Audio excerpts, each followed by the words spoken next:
ನಾನು ಕೂಡ ರಾಜಕಾರಣದಲ್ಲಿ ಇವತ್ತು ನಮ್ಮ ಶಿಕಾರಿಪುರ ತಾಲೂಕಿನ ಮತದಾರ ಒಂದು ಆಶೀರ್ವಾದದಿಂದ ಮೊದಲ ಬಾರಿ ಶಾಸಕನಾಗಿ ಪರಮ ಪೂಜ್ಯರ ಎಲ್ಲರ ಆಶೀರ್ವಾದದಿಂದ ಇವತ್ತು ಮೊದಲ ಬಾರಿ ಶಾಸಕನಾಗಿ ರಾಜ್ಯದ ಭಾರತೀಯ ಜನತಾ ಪಾರ್ಟಿ ಅಧ್ಯಕ್ಷನಾಗಿ ರಾಜ್ಯಾದ್ಯಂತ ಪ್ರವಾಸ ಮಾಡ್ತಾ ಇದ್ದೇನೆ. ಕಳೆದ 1 ವರ್ಷದಲ್ಲಿ ನಾನು ಕೂಡ ಅನೇಕ ಪಾಠಗಳನ್ನು ಕಲಿತಿದ್ದೇನೆ. ವಿಶೇಷವಾಗಿ ಪೂಜ್ಯ ತಂದೆಯವರು ಸನ್ಮಾನ್ಯ BS ಯಡಿಯೂರಪ್ಪನವರು ಅವರು ಕಳೆದ 30-40 ವರ್ಷಗಳಲ್ಲಿ ಯಾವ ರೀತಿ ರಾಜಕಾರಣದಲ್ಲಿ ಏನೇ ಸಮಸ್ಯೆಗಳು ಬಂದರೂ ಸಹ ಅಡೆತಡೆಗಳನ್ನು ಮೀರಿ ಯಾವ ರೀತಿ ಸನ್ಮಾನ್ಯ ಯಡಿಯೂರಪ್ಪನವರು ಮುಖ್ಯಮಂತ್ರಿಗಳಾಗಿ ಈ ನಾಡಿನ ಜನರ ಸೇವೆಯನ್ನು ಮಾಡಿದ್ದಾರೆ ಅಂತಕ್ಕಂಥದ್ದು ತಮ್ಮೆಲ್ಲರೂ ಕೂಡ ಗೊತ್ತಿರ್ತಕ್ಕಂಥ ವಿಚಾರ. ನಾನು ಕೂಡ ಯಡಿಯೂರಪ್ಪನವರ ರಾಜಕೀಯ ಜೀವನವನ್ನು ಬಹಳ ಹತ್ತಿರದಿಂದ ನೋಡಿಕೊಂಡು ನಾನು ಕೂಡ ಕಲ್ತಿದ್ದೇನೆ. ಜೀವನದಲ್ಲಿ ನೀವು ಗೆದ್ದರೆ ನಿಮ್ಮವ್ರು ಯಾರು ಅಂಥೇಳಿ ಎಲ್ಲರೂ ಕೂಡ ಗೊತ್ತಾಗ್ತದೆ. ಜೀವನದಲ್ಲಿ ಏನೇ ಸಮಸ್ಯೆಗಳು ಕೂಡ ಬಂದಾಗ ಅದನ್ನು ಮೆಟ್ಟಿ ನಿಂತು ಗೆದ್ದರೆ ನಿಮ್ಮವ್ರು ಯಾರು ಅಂತ ಕೇಳ ಜಗತ್ತು ನಿನ್ನ ಕಡೆ ನೋಡ್ತಾ ಇರ್ತದೆ, ಜನ ನಿನ್ನನ್ನು ಒಪ್ಕೊಳ್ತಾರೆ. ಆದರೆ ಸಮಸ್ಯೆಗಳು ಬಂದಾಗ ಅಥವಾ ಸೋಲು ಬಂದಾಗ ಜೀವನದಲ್ಲಿ ನಿಮ್ಮವ್ರು ಯಾರು ಅನ್ನೋದು ಕೂಡ ಅರ್ಥ ಆಗ್ತದೆ. ಆದರೆ ಯಡಿಯೂರಪ್ಪನವರ ರಾಜಕೀಯ ಜೀವನದ 7 ಬೀಳುಗಳಲ್ಲಿ ನಾನು ಕಲ್ತಿರ್ತಕ್ಕಂಥದ್ದು, ಯಡಿಯೂರಪ್ಪನವ್ರ ಮಗ ಆಗಿ ಯಡಿಯೂರಪ್ಪನವ್ರಿಗೆ ಏನೇ ಸವಾಲುಗಳು ಬಂದರೂ ಸಹ ಯಾವತ್ತೂ ಕೂಡ ಬೆನ್ನು ತೋರಿಸಿ ಹೋಗ್ತಕ್ಕಂಥ ಕೆಲಸ ನಿಮ್ಮ ಯಡಿಯೂರಪ್ಪನವ್ರು ಮಾಡಲಿಲ್ಲ. ಇವತ್ತು ರಾಜಕಾರಣದಲ್ಲಿ ಯಡಿಯೂರಪ್ಪನವರು 4 ಬಾರಿ ರಾಜ್ಯದ ಮುಖ್ಯಮಂತ್ರಿಗಳಾದರು. ಯಾರು ಏನು ವಿರೋಧ ಮಾಡಿದ್ರು ಸಹ ಇವತ್ತು ಮಠಮಾನ್ಯಗಳಿಗೆ, ಕೇವಲ ವೀರಶೈವ ಲಿಂಗಾಯತ ಮಠಮಾನ್ಯಗಳಿಗಷ್ಟೇ ಅಲ್ಲ, ಎಲ್ಲ ಸಮಾಜದ ಮಠಮಾನ್ಯಗಳಿಗೂ ಕೂಡ ಯಡಿಯೂರಪ್ಪನವರು ಆರ್ಥಿಕವಾಗಿ ಶಕ್ತಿ ತುಂಬತಕ್ಕಂಥ ಕೆಲಸ ಮಾಡಿದ್ರು. ಯಾತಕ್ಕೋಸ್ಕರ ಮಾಡಿದ್ರು? ಇವತ್ತು ರಾಜ್ಯದಲ್ಲಿ ಭಾಷಣ ಮಾಡ್ತಾ ಇದ್ದಾರೆ. ಇವತ್ತು ಅನೇಕ ರಾಜಕಾರಣಿಗಳು ಕೂಡ ಅರ್ಥ ಮಾಡ್ಕೋಬೇಕು. ಯಾಕೆಂದರೆ ಸಮಾಜದಲ್ಲಿ ಕೆಲಸ ಮಾಡ್ತಕ್ಕಂಥ ಸಂದರ್ಭದಲ್ಲಿ ಇವತ್ತು ಸಮಾಜವನ್ನು ಕ್ಲಿಷ್ಟಕರ ಸಂದರ್ಭದಲ್ಲಿ ಒಗ್ಗಟ್ಟಾಗಿ ತೆಗೆದುಕೊಂಡು ಹೋಗ್ತಕ್ಕಂಥ ಕೆಲಸ ಯಾರು ಮಾಡಿದ್ದಾರೆ ಅಂತ ಹೇಳಿದ್ರೆ ಮಠಮಾನ್ಯಗಳು ಮಾಡಿರ್ತಕ್ಕಂಥದ್ದು. ಶೈಕ್ಷಣಿಕ ಇವತ್ತು ತ್ರಿವಿಧ ದಾಸೋಹದ ಮೂಲಕ ಈ ನಾಡನ್ನು ಕಟ್ತಕ್ಕಂಥ ಕೆಲಸ ಮಠಮಾನ್ಯಗಳು ಮಾಡಿದ್ದಾಗ ಯಡಿಯೂರಪ್ಪನವರು ಕೂಡ ಆ ಭಗವಂತನ ಆಶೀರ್ವಾದದಿಂದ, ಪರಮ ಪೂಜ್ಯರ ಒಂದು ಆಶೀರ್ವಾದದಿಂದ ರಾಜ್ಯದ ಮುಖ್ಯಮಂತ್ರಿಗಳಿದ್ದಾಗ ತಮ್ಮದೇ ಆದ ರೀತಿಯಲ್ಲಿ ಮಠಗಳಿಗೆ ಶಕ್ತಿ ತುಂಬತಕ್ಕಂಥ ಕೆಲಸವನ್ನು ಮಾಡಿದ್ದಾರೆ. ನಾನು ಇಷ್ಟು ಮಾತ್ರ ಈ ಸಂದರ್ಭದಲ್ಲಿ ವೇದಿಕೆ ಮೇಲಿರ್ತಕ್ಕಂಥ ಎಲ್ಲ ಹರಗುರು ಚರಮೂರ್ತಿಗಳ ಪಾದಾರವಿಂದಗಳಲ್ಲಿ ನಮಸ್ಕಾರಗಳನ್ನು ಮಾಡ್ತಾ ಒಂದು ವಿನಂತಿಯನ್ನು ಮಾಡ್ತಕ್ಕಂಥದ್ದು. ರಾಜಕೀಯದಲ್ಲಿ ನಾನು ಕೂಡ ಈಗ ಬೆಳೀತಾ ಇದ್ದೇನೆ. ಬೆಳೀತಕ್ಕಂಥವನು ಎಡುವುದು ಸಹಜ. ಆದರೆ ನನ್ನ ಗುರಿ ಸ್ಪಷ್ಟವಾಗಿದೆ. ನನ್ನ ರಾಜಕೀಯ ಗುರು ಯಾರಪ್ಪ ಅಂತೇಳಿ ನಮ್ಮ ತಂದೆಯವರೇ. ಯಾಕೆಂದರೆ ಯಡಿಯೂರಪ್ಪನವರೇ ನನ್ನ ರಾಜಕೀಯ ಗುರುಗಳು. ಇವತ್ತು ಯಾವ ರೀತಿ ತಂದೆಯವರು ರಾಜಕೀಯದಲ್ಲಿ ಇವತ್ತು ನಾಡಿನ ಮಠಮಾನ್ಯಗಳ ಗುರುಗಳ ಒಂದು ಆಶೀರ್ವಾದದಿಂದ ನಾಡಿನ ಸೇವೆಯನ್ನು ಮಾಡಿದ್ದಾರೆ ಅಂತಕ್ಕಂಥದ್ದು ಕೂಡ ಹತ್ತಿರದಿಂದ ನೋಡಿದ್ದೇನೆ. ನಾನು ಪರಮ ಪೂಜ್ಯರಲ್ಲಿ ಪ್ರಾರ್ಥನೆ ಮಾಡ್ತಕ್ಕಂಥದ್ದು, ಏನೇ ಕಷ್ಟಗಳು ಬಂದರೂ ಸಹ ಅದನ್ನು ಧೈರ್ಯವಾಗಿ ಎದುರಿಸ್ತಕ್ಕಂಥ ಒಂದು ಆಶೀರ್ವಾದವನ್ನು ಪರಮ ಪೂಜ್ಯ ನನಗೂ ಕೂಡ ಮಾಡಬೇಕು ಅಂತೇಳಿ ಸಂದರ್ಭದಲ್ಲಿ ಹೇಳ್ತಾ ಭಾಳ ಸಂತೋಷ ಆಗಿದೆ. ನಾನು ಬಂದಾಗ ನಾನು ನೋಡ್ತಾ ಇದ್ದೆ, ವಿಶೇಷವಾಗಿ ನಮ್ಮ ತಾಯಂದರು ನಮ್ಮ ಮನೆಯ ಕಾರ್ಯಕ್ರಮ ಇದ್ದಾಗ ಯಾವ ರೀತಿ ಸಂತೋಷ ಸಂಭ್ರಮದಿಂದ ಬರ್ತಾರೆ, ಅದೇ ಸಂತೋಷ ಸಂಭ್ರಮದಿಂದ ಇವತ್ತು ಕಾರ್ಯಕ್ರಮಕ್ಕೆ ಭಾಗವಹಿಸಿದ್ದಾರೆ. ಅದರ ಅರ್ಥ ಇವತ್ತು ಮಠದ ಬಗ್ಗೆ ಎಷ್ಟು ಗೌರವನ ಇಟ್ಕೊಂಡಿದ್ದಾರೆ ಅಂತಕ್ಕಂಥದ್ದು ಮೇಲ್ನೋಟಕ್ಕೆ ಗೊತ್ತಾಗ್ತದೆ. ಹಾಗಾಗಿ ನಮ್ಮೆಲ್ಲರ ಕರ್ತವ್ಯ ಇದೆ. ನಾ ಆಗಲೇ ಹೇಳಿದಾಗೆ ಈ ಮಠವನ್ನು ವಿಶೇಷವಾಗಿ ಕಾರದ ಮಹಾಸ್ವಾಮೀಜಿಗಳು ಯಾವ ರೀತಿ ಆಶೀರ್ವಾದ ಮಾಡಿದ್ದಾರೆ, ಯಾವ ರೀತಿ ಸಮಾಜವನ್ನು ತಿದ್ದುವಂಥ ಕೆಲಸ ಮಾಡಿದ್ದಾರೆ, ನಮ್ಮ ಕರ್ತವ್ಯವೂ ಕೂಡ ಇದೆ.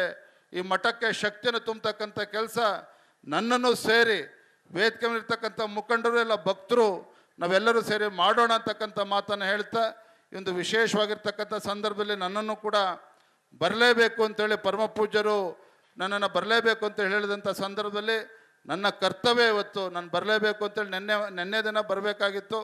ಸಮಯ ಅವಕಾಶ ಆಗಲಿಲ್ಲ.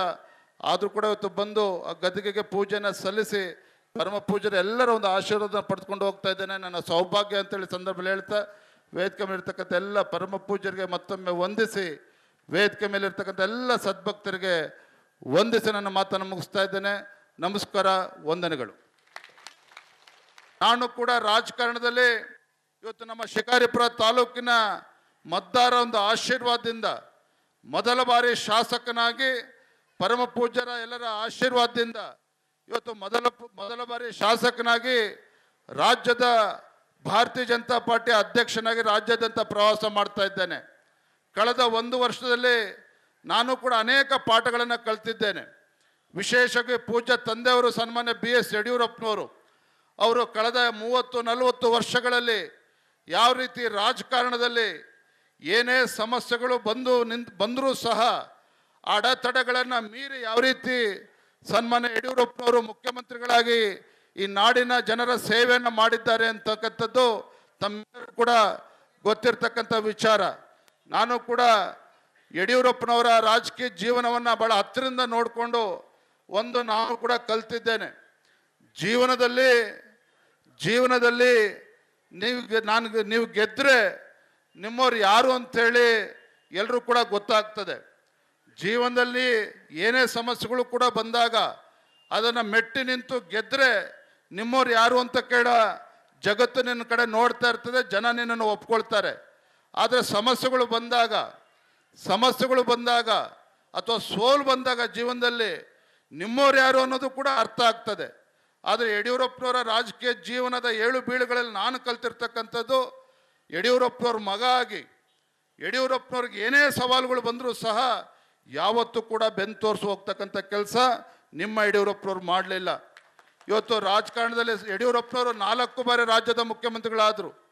ಯಾರು ಏನು ವಿರೋಧ ಮಾಡಿದ್ರು ಸಹ ಇವತ್ತು ಮಠಮಾನ್ಯಗಳಿಗೆ, ಕೇವಲ ವೀರಶೈವ ಲಿಂಗಾಯತ ಮಠಮಾನ್ಯಗಳಿಗಷ್ಟೇ ಅಲ್ಲ, ಎಲ್ಲ ಸಮಾಜದ ಮಠಮಾನ್ಯಗಳಿಗೂ ಕೂಡ ಯಡಿಯೂರಪ್ಪನವರು ಆರ್ಥಿಕವಾಗಿ ಶಕ್ತಿ ತುಂಬತಕ್ಕಂಥ ಕೆಲಸ ಮಾಡಿದ್ರು.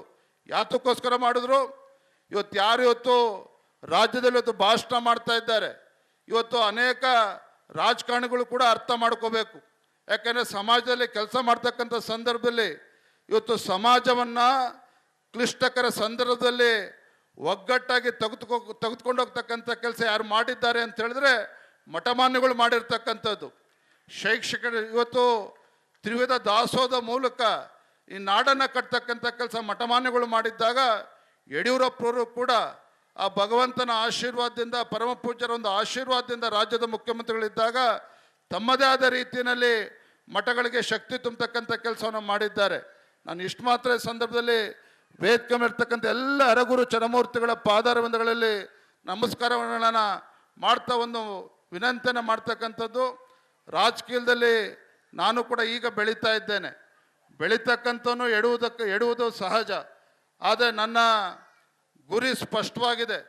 ನನ್ನ ರಾಜಕೀಯ ಗುರು ಯಾರಪ್ಪ ಅಂತೇಳಿ ನಮ್ಮ ತಂದೆಯವರೇ. ಯಾಕೆಂದರೆ ಯಡಿಯೂರಪ್ಪನವರೇ ನನ್ನ ರಾಜಕೀಯ ಗುರುಗಳು. ಇವತ್ತು ಯಾವ ರೀತಿ ತಂದೆಯವರು ರಾಜಕೀಯದಲ್ಲಿ ಇವತ್ತು ನಾಡಿನ ಮಠಮಾನ್ಯಗಳ ಗುರುಗಳ ಒಂದು ಆಶೀರ್ವಾದದಿಂದ ನಾಡಿನ ಸೇವೆಯನ್ನು ಮಾಡಿದ್ದಾರೆ ಅಂತಕ್ಕಂಥದ್ದು ಕೂಡ ಹತ್ತಿರದಿಂದ ನೋಡಿದ್ದೇನೆ. ನಾನು ಪರಮ ಪೂಜ್ಯರಲ್ಲಿ ಪ್ರಾರ್ಥನೆ ಮಾಡ್ತಕ್ಕಂಥದ್ದು, ಏನೇ ಕಷ್ಟಗಳು ಬಂದರೂ ಸಹ ಅದನ್ನು ಧೈರ್ಯವಾಗಿ ಎದುರಿಸ್ತಕ್ಕಂಥ ಒಂದು ಆಶೀರ್ವಾದವನ್ನು ಪರಮ ಪೂಜ್ಯ ನನಗೂ ಕೂಡ ಮಾಡಬೇಕು ಅಂತೇಳಿ ಸಂದರ್ಭದಲ್ಲಿ ಹೇಳ್ತಾ ಭಾಳ ಸಂತೋಷ ಆಗಿದೆ. ನಾನು ಬಂದಾಗ ನಾನು ನೋಡ್ತಾ ಇದ್ದೆ, ವಿಶೇಷವಾಗಿ ನಮ್ಮ ತಾಯಂದರು ನಮ್ಮ ಮನೆಯ ಕಾರ್ಯಕ್ರಮ ಇದ್ದಾಗ ಯಾವ ರೀತಿ ಸಂತೋಷ ಸಂಭ್ರಮದಿಂದ ಬರ್ತಾರೆ, ಅದೇ ಸಂತೋಷ ಸಂಭ್ರಮದಿಂದ ಇವತ್ತು ಕಾರ್ಯಕ್ರಮಕ್ಕೆ ಭಾಗವಹಿಸಿದ್ದಾರೆ. ಅದರ ಅರ್ಥ ಇವತ್ತು ಮಠದ ಬಗ್ಗೆ ಎಷ್ಟು ಗೌರವನ ಇಟ್ಕೊಂಡಿದ್ದಾರೆ ಅಂತಕ್ಕಂಥದ್ದು ಮೇಲ್ನೋಟಕ್ಕೆ ಗೊತ್ತಾಗ್ತದೆ. ಹಾಗಾಗಿ ನಮ್ಮೆಲ್ಲರ ಕರ್ತವ್ಯ ಇದೆ. ನಾ ಆಗಲೇ ಹೇಳಿದಾಗೆ ಈ ಮಠವನ್ನು ವಿಶೇಷವಾಗಿ ಕಾರದ ಮಹಾಸ್ವಾಮೀಜಿಗಳು ಯಾವ ರೀತಿ ಆಶೀರ್ವಾದ ಮಾಡಿದ್ದಾರೆ, ಯಾವ ರೀತಿ ಸಮಾಜವನ್ನು ತಿದ್ದುವಂಥ ಕೆಲಸ ಮಾಡಿದ್ದಾರೆ, ನಮ್ಮ ಕರ್ತವ್ಯವೂ ಕೂಡ ಇದೆ. ಈ ಮಠಕ್ಕೆ ಶಕ್ತಿಯನ್ನು ತುಂಬತಕ್ಕಂಥ ಕೆಲಸ ನನ್ನನ್ನು ಸೇರಿ ವೇದಿಕೆ ಮೇಲಿರ್ತಕ್ಕಂಥ ಮುಖಂಡರು ಎಲ್ಲ ಭಕ್ತರು ನಾವೆಲ್ಲರೂ ಸೇರಿ ಮಾಡೋಣ ಅಂತಕ್ಕಂಥ ಮಾತನ್ನು ಹೇಳ್ತಾ, ಈ ಒಂದು ವಿಶೇಷವಾಗಿರ್ತಕ್ಕಂಥ ಸಂದರ್ಭದಲ್ಲಿ ನನ್ನನ್ನು ಕೂಡ ಬರಲೇಬೇಕು ಅಂತೇಳಿ ಪರಮ ಪೂಜ್ಯರು ನನ್ನನ್ನು ಬರಲೇಬೇಕು ಅಂತ ಹೇಳಿದಂಥ ಸಂದರ್ಭದಲ್ಲಿ ನನ್ನ ಕರ್ತವ್ಯ ಇವತ್ತು ನಾನು ಬರಲೇಬೇಕು ಅಂತೇಳಿ ನೆನ್ನೆ ದಿನ ಬರಬೇಕಾಗಿತ್ತು. ಸಮಯ ಅವಕಾಶ ಆಗಲಿಲ್ಲ. ಆದರೂ ಕೂಡ ಇವತ್ತು ಬಂದು ಆ ಗದ್ದಿಗೆಗೆ ಪೂಜೆಯನ್ನು ಸಲ್ಲಿಸಿ ಪರಮ ಪೂಜ್ಯರ ಎಲ್ಲರ ಒಂದು ಆಶೀರ್ವಾದ ಪಡೆದುಕೊಂಡು ಹೋಗ್ತಾ ಇದ್ದೇನೆ. ನನ್ನ ಸೌಭಾಗ್ಯ ಅಂತೇಳಿ ಸಂದರ್ಭದಲ್ಲಿ ಹೇಳ್ತಾ ವೇದಿಕೆ ಮೇಲಿರ್ತಕ್ಕಂಥ ಎಲ್ಲ ಪರಮ ಪೂಜ್ಯರಿಗೆ ಮತ್ತೊಮ್ಮೆ ವಂದಿಸಿ, ವೇದಿಕೆ ಮೇಲಿರ್ತಕ್ಕಂಥ ಎಲ್ಲ ಸದ್ಭಕ್ತರಿಗೆ ವಂದಿಸಿ ನನ್ನ ಮಾತನ್ನು ಮುಗಿಸ್ತಾ ಇದ್ದೇನೆ. ನಮಸ್ಕಾರ, ವಂದನೆಗಳು.